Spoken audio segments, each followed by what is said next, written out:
This is Tom, Negotiating with Jesus. I'm going to quickly read the last little section in Mark 2. I'm going to try and get through Mark 2 and post that up. What I want to get at is that you can read Mark 2 and it's easy to understand, and you need to just get in and take a look at Jesus.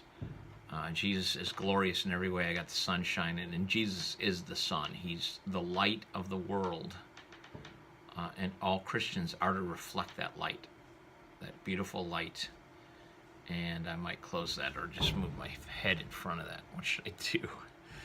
And then I'll have this halo effect, which will make me look just amazing, or make me look balder than I want to reveal. So, Mark chapter 2, verse 23, the heading is Jesus is Lord of the Sabbath. So Jesus, making it plain that he understands who he is. Jesus is God in all Gospels. It's clear that he has some understanding of himself. He is very self-aware. And different scholars, in their scholarly ways, will deny what's in some way obvious. So I'm just going to read on here. One Sabbath, Jesus was going. A Sabbath is the seventh day of the week for the Jews. It is their holy day, the day of rest. One Sabbath, Jesus was going through the grain fields, and as his disciples walked along, they began to pick some heads of grain. The Pharisees said to him, "Look, why are they doing what is unlawful on the Sabbath? You're not allowed to harvest. On the day of rest, you're not allowed to do work."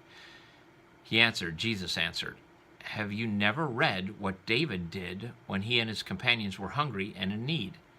In the days of Abiathar, the high priest, he entered the house of God and ate the consecrated bread, which is lawful only for priests to eat. And he also gave some to his companions. Then they said to him, 'The Sabbath was made for man, not man for the Sabbath. So the Son of Man is Lord even of the Sabbath.'" So, now there are Jesus studies which try and reveal what things would have been actual words of Jesus. So here is a verse that is it's so clear that Jesus is elevating himself far above the priests, above any holy person. He is elevating himself above the Sabbath, that he is the Lord of God's holy first commandment, or his first,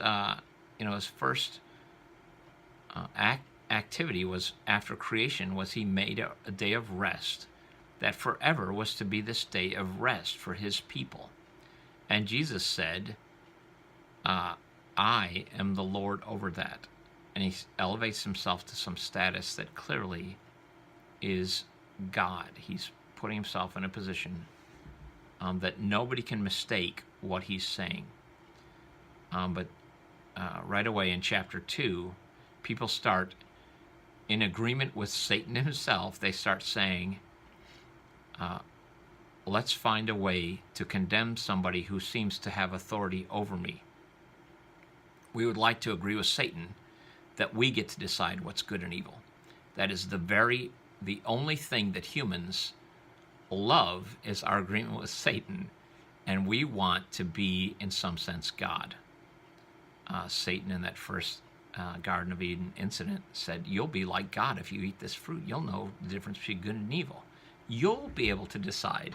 And we're in this environment where politically, I don't do political commentary, but I'll throw this out there. We're so angry, the U.S. is very divided politically, and we're so angry with our opponents because we thought Satan was telling the truth. We thought Satan was telling the truth when he said, if you do this, you'll get to decide what's good. And then half of our nation says, to the other half, Satan told me I could decide. This isn't right. I was to be able to decide who would be president, who would be our leader. And they're like flipping out. It's like, this isn't right. I'm the one who's to be able to decide. And rather than think that Satan may have lied, that we may be deceived.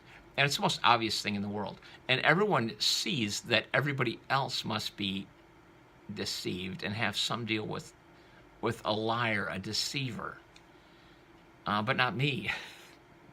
It is the human thing that we struggle with.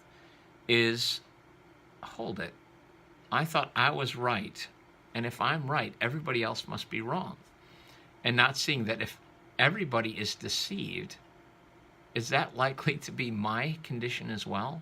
Because I can see it everywhere. I can see it everywhere that deception, being deceived, is the greatest obvious characteristic of humans.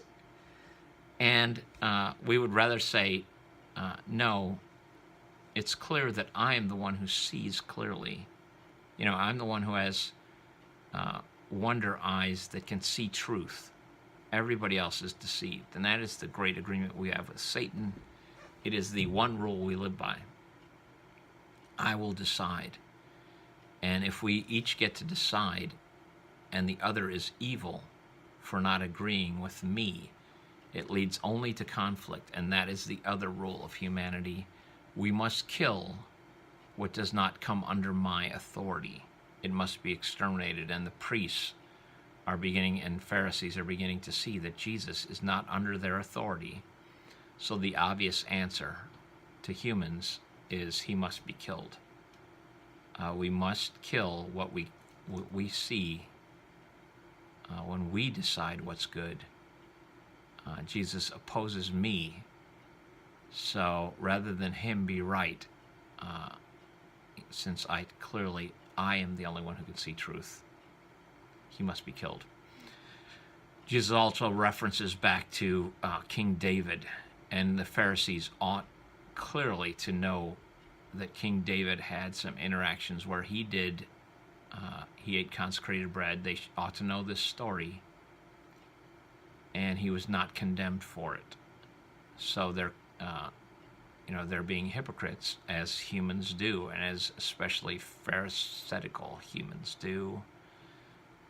They're saying hypocrisy will be my crest and my shield,